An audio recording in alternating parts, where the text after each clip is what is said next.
अल्लाह ही अल्लाह किया करो, दुख न किसी को दिया करो, जो दुनिया का मालिक है नाम उसी का लिया करो। सनशाइन हर्बल मायूस शादीशुदा मर्दों के लिए जड़ी बूटियों से तैयार करदा असरदार दवा। इसके अलावा वजन बढ़ाने और मोटापा कम करने के लिए लाजवाब दवाएं इंडिया में कहीं भी हासिल करने के लिए अभी कॉल करें।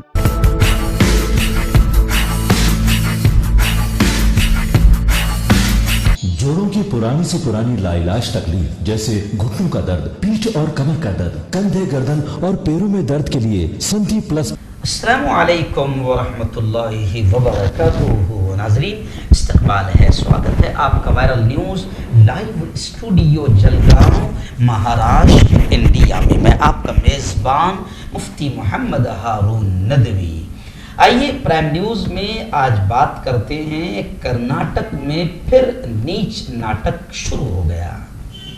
आप जानते हैं कि कर्नाटक ही से हिजाब का नाटक शुरू हुआ था, और आप ये भी जानते हैं, मुझे बताने की ज़रूरत नहीं है, आप और ज़्यादा होशियार हो चुके हैं कि कर्नाटक में किन की हुकूमत है, कौन सी पार्टी की सत्ता है, और जहाँ जहाँ इनकी सत्ता है वहाँ पर बाकायदा भगवा आतंकियों के किस तरीके से हौसले बुलंद हो रहे हैं। तो अब आपको मैं बताऊं कि जिस कर्नाटक से हिजाब का नाटक शुरू हुआ था, हिजाब के नाटक के बाद फिर एक अजीब नाटक शुरू हुआ,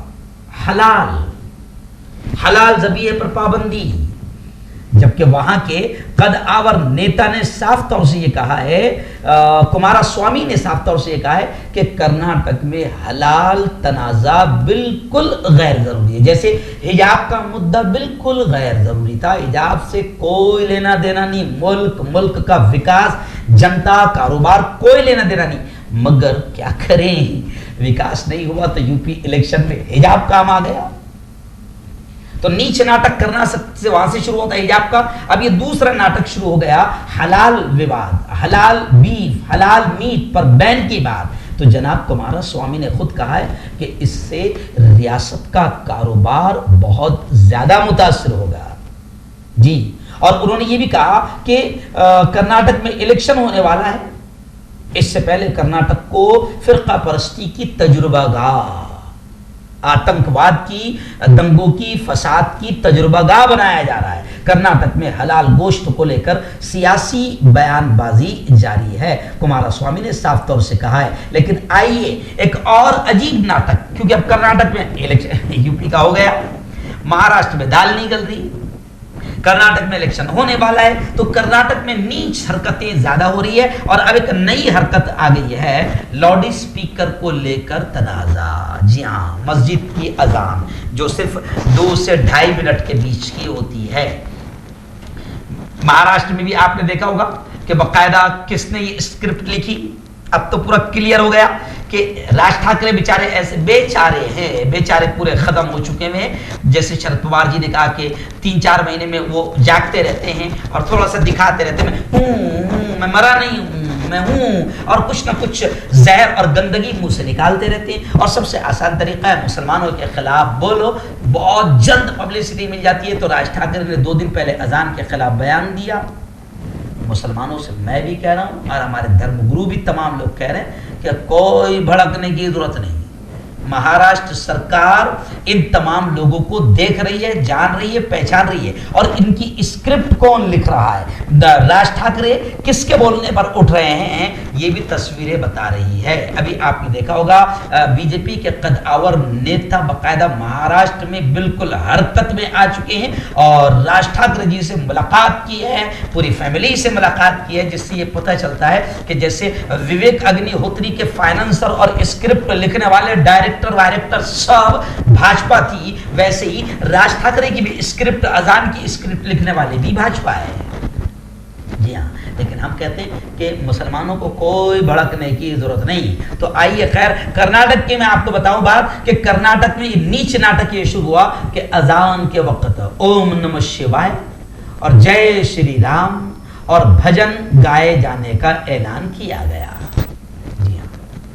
और कर्नाटक के रायचूर में मस्जिद के बिलमुकाबिल डीजे पर डांस, फिर कबाराना माहौल बना। आखिर 40 लोगों पर मुकदमा दर्ज किया गया है। कर्नाटक में मुसलमानों के खिलाफ लगातार शरारतें, शरअंगेजियों का सिलसिला जारी है। अब एक तंजीम है वहां पर, उसने ये फैसला किया है कि अजान के वक्त ओम नमः शिवाय, जय श्री राम और दीगर भजन ब्रॉडकास्ट किए जाएंगे। इस वाक़े को लेकर वहां के हुक्काम शदीद तशवीश में मुब्तला है, क्योंकि रमज़ान के मुबारक महीने में ऐसी हरकतों से अमन खराब होगा, माहौल खराब होगा, और जाहिर बात है कि माहौल खराब हुआ तो हिंदुत्ववादी कारकुन भरत शेट्टी है, जी हाँ, ऐसे कई आतंकी जहन के लोग हैं जो सिर्फ जिनका धंधा ही है ये यूं समझिए कि किसी बड़ी पार्टी के पालतू हैं। जैसे कुछ जानवर होते हैं जिनको कहता है छू छू, तो वो भौंकना शुरू कर देते हैं। तो ऐसे ही कुछ लोग ऐसे पालतू है जिनको बाकायदा बड़ी पार्टियां पाल कर रखती है कि छू, छोड़ो नफरत, उगलो मुंह से जहर, गू खाओ, मुसलमानों का नफरत फैल जाएगी, हमको फायदा होगा। ऐसे ही यति नरसिंहानंद स्वामी अभी इसने 2 दिन पहले दिल्ली में बाकायदा जहर उगला। इसका मतलब उसको जेल में थोड़ी मार कम पड़ी होगी। अगर थोड़ी मार ज्यादा पड़ती, जरा थोड़ा सा तशरीफ को लाल कर दिया जाता, तो हो सकता था कि थोड़ा सा जहर उगलना बंद हो जाता। लेकिन जहर 2 दिन पहले यति नरसिंहानंद स्वामी ने उगला, सरस्वती ने उगला। इसका मतलब है कि उसको फॉर्मेलिटी के तौर पर उठाया गया था और उसको कोई सजा नहीं दी गई। वहां थोड़ी सी धुलाई होती, खातिर तवाज़ो, मेहमान नवाजी होती, तो इस जहरीले सांप का मुंह थोड़ा सा बंद हो जाता, तो वो 2 दिन पहले फिर जहर ना उगलता।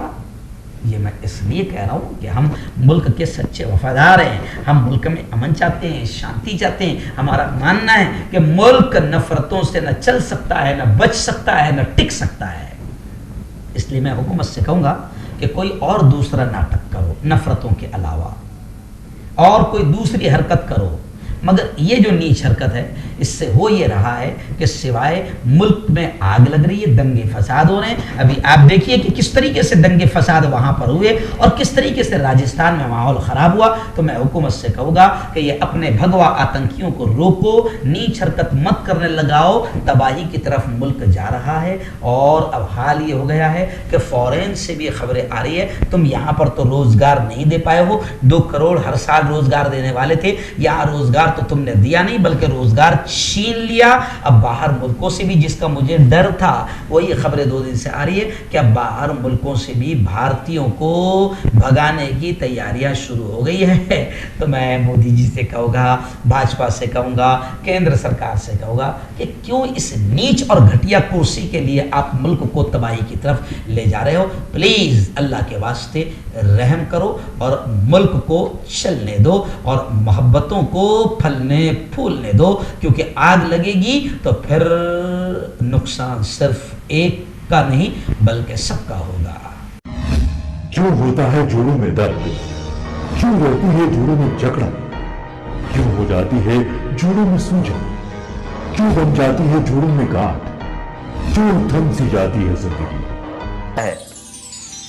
जोड़ों की पुरानी से पुरानी लाइलाज तकलीफ जैसे घुटनों का दर्द, पीठ और कमर का दर्द, कंधे, गर्दन और पैरों में दर्द के लिए संधि प्लस प्लस एक संजीवनी बूटी की तरह है, या यूं कहे कि एक स्थायी इलाज साबित हो चुका है। लाखों लोग इसे अपना चुके हैं और दर्द पर विजय प्राप्त कर चुके हैं। जब हम नियमित रूप से संधि प्लस प्लस से मालिश करते हैं तो त्वचा इसे तुरंत ऑब्जर्व करके जोड़ों के सूक्ष्मतम अवस्था में पहुंचा देती है, जिससे जोड़ों में ब्लड का सर्कुलेशन बढ़ जाता है और जोड़ों के मांसपेशियों में मजबूती आती है। आंतरिक सूजन समाप्त हो जाती है, जिससे दर्द में आराम तो मिलता ही है, साथ ही साथ जोड़ों में नई शक्ति भी आती है। हमारे ये प्रोडक्ट ना कि किसी बाजार में मिलता है और ना ही मेडिकल शॉप पे, इसलिए इसे पाने के लिए अभी स्क्रीन के नंबरों पे कॉल करें और ऑर्डर करें।